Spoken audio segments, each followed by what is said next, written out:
जुड़े हुए हैं प्यार के रिश्ते एक दूजे के साथ, हर मुश्किल में बन जाते हैं एक दूजे के हाथ।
چلنی سارے ہاتھے آرے چلنی سارے ہاتھے والا تے بھلیا چالا تے بھلیا والا تے بھلیا چالا تے بھلیا بھلیا میں ساملا تیرے ناتے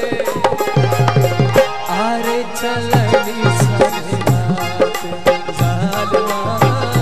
آرے چلنی سارے ہاتھے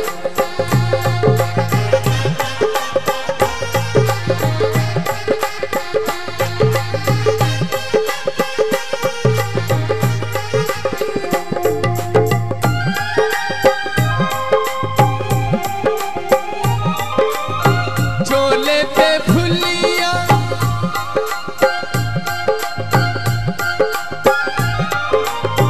چولے تے بھلیا ڈھولے تے بھلیا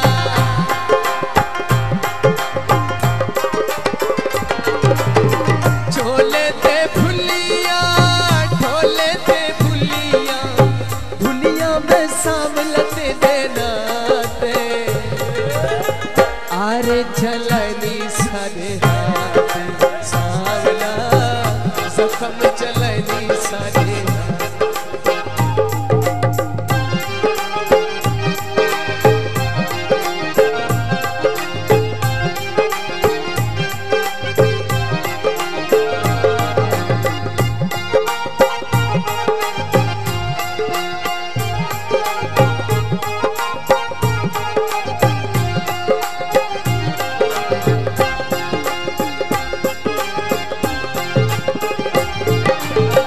اکھیاں تے بھلیا سکھیاں تے بھلیا